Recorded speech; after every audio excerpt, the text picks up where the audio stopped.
అందరికీ నమస్కారం అండి. మరి ఈరోజు నిన్న ముఖ్యమంత్రిగా ఛాంబర్లోకి వెళ్ళి ఆయన చెప్పినట్టుగా మెగా డిఎస్సి మీద ఆయన ఏదైతే ఆ రోజు ఎన్నికల ప్రచారంలో భాగంగా చంద్రబాబు గారు మెగా డిఎస్సి మీద సంతకం పెడతా అన్నారో ఆయన మాట నెరవేర్చుకున్న చంద్రబాబు నాయుడు గారికి మరియు వారి మంత్రివర్గ సహచరులకు అందరికి కూడా ముందుగా ధన్యవాదాలు. మరి ఈరోజు సమస్యలన్నీ శాంతియుతంగా అన్నీ కూడా క్లియర్ అవుతాయని చెప్పేసి చంద్రబాబు గారిని చూసి ఈ రాష్ట్రం ప్రశాంతంగా నిద్రపోతుందని చెప్పి మరి అభివృద్ధితో పాటు సంక్షేమం కూడా పరుగులు పెట్టే విధంగా చంద్రబాబు గారు ఏదైతే అనుకున్నారో అది సాగే విధంగా రాష్ట్రం ముందుకెళ్తుందని మేము అందరం ఆశిస్తూ ఉన్నాము. మా దళిత జేఏసీ తరపున ఒకటే మనవి చేస్తున్నామండి. మాకు గత జగన్ గవర్నమెంట్ ఏర్పాటు చేసినటువంటి 316 జీవోను రద్దు చేసి అదేవిధంగా 41 జీవోని మళ్ళీ తీసుకొస్తే రిజిస్ట్రేషన్ భూములతో పాటుగా అసైన్డ్ భూములు కూడా అసైన్డ్ ప్లాట్లు కూడా రేట్లు వస్తాయి. కాబట్టి ఆ 316 జీవోని తీసేయాలా. అదేవిధంగా మరి గత ప్రభుత్వం చెప్పినటువంటి మరి వారు చెప్పినా కానీ చేయలేదు. మీకు వీలైతేనే సమాన ప్యాకేజీ మీద కూడా ఏమన్నా పరిశీలన ఉంటే చేసి మా దళితుల మొత్తానికి కూడా సమన్యాయం చేయమని, అదేవిధంగా మరి కౌళ్ళు 3 ఏళ్ల నుంచి మాకు కౌళ్ళు ఇవ్వండి. మేము గతంలో లోకేష్ బాబు గారిని కలిసిన సందర్భంలో ఆయన ఒకటే చెప్పారు, మీకు ఎప్పటి నుంచి అయితే కౌళ్ళు రావాలో ఆ కౌళ్ళన్నీ కూడా వడ్డీతో సహా చెల్లిస్తా ఉన్నారు. అందుకు అప్పుడే ధన్యవాదాలు చెప్పాము. అదేవిధంగా మరొక్కసారి మీ ఛానల్ ముఖంగా లోకేష్ బాబు గారికి గుర్తు చేస్తూ ఉన్నాము. మరి మాకు రావాల్సినటువంటి 3 సంవత్సరాల కౌలు, అదేవిధంగా మరి లోగడ సచివాలయాల్లో హైకోర్టుల్లో మరి విట్టు ఎస్ఆర్ఎంలో పనిచేసే వాళ్ళకి 2000 పథకం తీసేశారు జగన్మోహన్ రెడ్డి వచ్చిన తర్వాత. అంతకుముందు చంద్రబాబు గారు ఉన్నప్పుడు ఆ 2000 కూడా ఇంప్లిమెంట్ చేస్తా వాళ్ళు ఎక్కడన్నా పని చేసుకొని చిన్న జీతాలు 10,000, 6,000, 7,000 జీతాలు ఆ జీతాలు ఉన్నాయని చెప్పేసి ఈ 2000 తీయటం జరిగింది. నేను ఒకటే మనవి చేస్తున్నామండి, సిఆర్డీ వాళ్ళకి కానీ మరి ఆంధ్రప్రదేశ్ ప్రభుత్వానికి కానీ ఆ చిన్న జీతాలు చేసుకునే వాళ్ళకి 5,000కి 10,000కి స్వీపర్ ఉద్యోగాలు చేస్తున్నారు సార్. వాళ్ళకి కూడా ఈ 2000 మళ్ళా ఇంప్లిమెంట్ చేసి వాళ్ళకి మరి ఇంకో 5 లాస్ పోయి ఉన్నారు కాబట్టి 5 సంవత్సరాలు ఇంకొక 5 సంవత్సరాలు పెంచే విధంగా మీరు వాళ్ళకి కొద్దిగా వెసులుబాటు కల్పిస్తే వాళ్ళు సంతోషపడతారు. మీరు ఒక్కటే కోరుకున్నారు, పూలింగ్ రోజు దళితులు కూడా అసైన్ రైతులు కూడా నవ్వుతూ ఉండాలని చెప్పేసి ఊరక తీసుకోవాల్సిన భూములు కూడా మీరు ప్యాకేజ్ ఇచ్చి మాకు సంతోషం కల్పించారు. అదేవిధంగా హైకోర్టులో పనిచేసే వాళ్ళకి ఎస్ఆర్ఎం ఇటు మరి సచివాలయాల్లో పనిచేసే వాళ్ళకి కూడా న్యాయం చేకూర్చే విధంగా వాళ్ళకు కూడా 2000 ఇంప్లిమెంట్ చేస్తారని, అదేవిధంగా మరి దళిత కాలనీలో కొన్ని సమస్యలు ఉన్నాయి, అవన్నీ కూడా మా ఎమ్మెల్యే గారి ద్వారాగా గౌరవనీయ ముఖ్యమంత్రి అయిన చంద్రబాబు నాయుడు గారి సమక్షంలో తీసుకురావడం జరుగుతుంది. అదేవిధంగా మాకు ఉన్నటువంటి సమస్యల మొత్తాన్ని మా ఎమ్మెల్యే గారు కానీ చంద్రబాబు నాయుడు గారు కానీ క్లియర్ చేస్తారని ఆశిస్తూ మరి ఇంత ఘన విజయాన్ని చేకూర్చినటువంటి ఆంధ్ర రాష్ట్ర ప్రజలందరికీ కూడా నా కృతజ్ఞతలు తెలియజేసుకుంటూ, ఇంకొక విషయం, దళితుల మీద 2,000 పైగా కేసులు పెట్టారు. ఈ 2,000 పైగా కేసులు పెట్టి దళితులు ఎంతోమంది దళితులను చంపేసి ఆ దళితుల పునాది మీద అంబేద్కర్ బొమ్మ కట్టావు. నువ్వు ఏం ఉపయోగం నీకు? అంబేద్కర్ బొమ్మని దళితులను గౌరవిస్తూ అంబేద్కర్ బొమ్మ కడితే అది వేరు.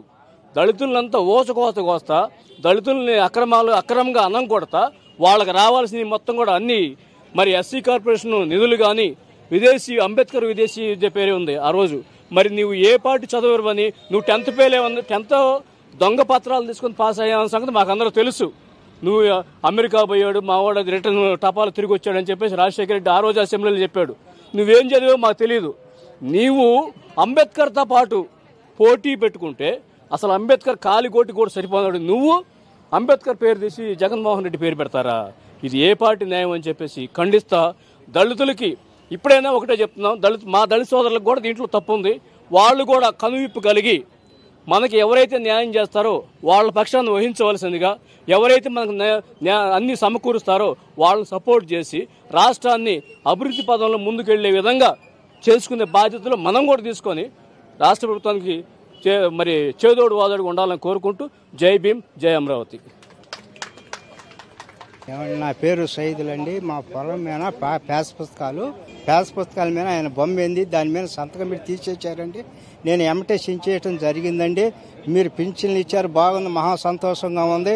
రాజ్యాంగం అంతా బాగా సంతోషంగా నవ్వుతూ ఉండారు. ముసలోళ్ళు ముతకోళ్ళు మొత్తం అంతా సంతోషంగానే ఉండాలి. ఇప్పటికి కూడా మేము బాగా సంతోషంగానే ఉండాం. మీ వల్ల, మీ దయ వల్ల అంతా మీ దయ. మరి అట్నే మరి మమ్మల్ని కూడా బాగా చూడండి అని మీతో మేము చెప్పుకుంటున్నాం. జై అమరావతి. జై అమరావతి, జై హో అమరావతి. నా పేరు రాజలక్ష్మి. నేను ఒక దళిత మహిళగా మాట్లాడుతున్నాను. గత 2019లో ఎప్పుడైతే ఈ ప్రభుత్వాన్ని జగన్మోహన్ రెడ్డిని గెలిపించుకున్నామో ఆ తర్వాతే మళ్ళీ డిసెంబర్ 19వ తారీఖున 3వ రాజధానిని ప్రకటించాడు. అప్పటి నుంచి మాకు ఏ పండుగలు చేసుకోకుండానే రోడ్డున వేసుకొని కొట్టించుకొని అసెంబ్లీ ముట్టడాన్ని ఇవన్నీ చేశాము. ఇంతవరకు మాకు ఏ పాలన కూడా నచ్చలేదు. అందుకని అప్పటి నుంచి ఇక్కడ ధర్నా చేయడం మేము మొదలుపెట్టాము.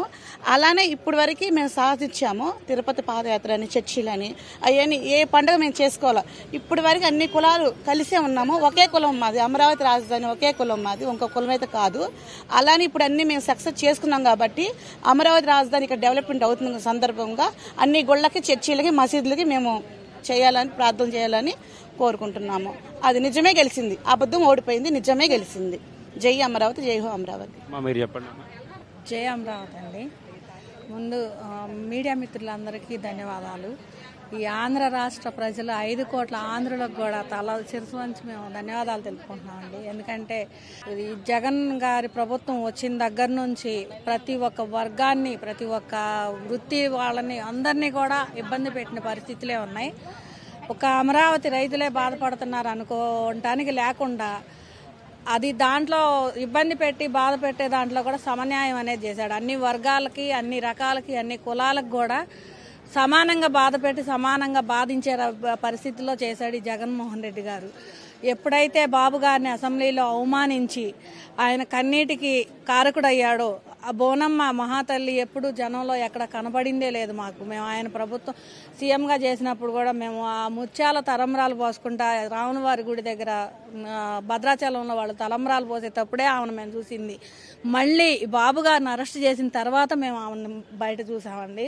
రోడ్డు మీదకి ఇచ్చారు, ఇంట్లో ఉన్న దాన్ని కూడా రోడ్ల మీదకి ఇచ్చారు. అసెంబ్లీలో ఆవిడ గురించి మాట్లాడి కించపరిచేలాగా బాబు గారిని ఎంతో అవమానించి ఆయన ఎప్పుడైతే బయటికి పంపించేటప్పుడు ఆయన ఒక్క మాట అంటూ బయటకు వచ్చారు. నేను ఈ కౌరవ సభలో ఉండలేను, వెళ్ళిపోతున్నా. నా ప్రజలు నన్ను ఆశీర్వదించి మళ్ళీ పంపిస్తే గౌరవంగా నేను ఈ సభకు వస్తానని చెప్పి కన్నీళ్లు కార్చుకుంటూ ఆయన ఎప్పుడైతే బయటకు వచ్చారో ఆ రోజున అందరం గుండెలు పగిలేలా ఏడ్చాం. కానీ ఆ రోజున ఎట్లా బయటకు వచ్చారో ఆ రోజు నుంచి ఈ రోజు గౌరవంగా 5 కోట్ల ఆంధ్రులు, 3 కోటి దేవతలు కూడా ఆశీర్వదించి ఆయన్ని అధిక మెజారిటీ ఇచ్చి ఆయన్ని సీఎం పదవిని చేతికి అందించి ఆయన ఈరోజు అసెంబ్లీగా అడుగుపెట్టి గర్వంగా మేము ఫీల్ అవుతున్నామండి. ఆంధ్ర రాష్ట్ర రాజధాని ప్రజలుగా పుట్టినందుకు బాబు గారు గర్వంగా వెళ్ళి ఆయన ఆ సీట్లో కూర్చొని 5 వాటి మీద సంతకాలు చేసినప్పుడు మాకెంతో సంతోషంగా ఉంది. ఈరోజు రావణాసురుడి పరిపాలన అనేది పోయిందండి. రామరాజ్యం వచ్చింది ఆంధ్ర రాష్ట్రానికి.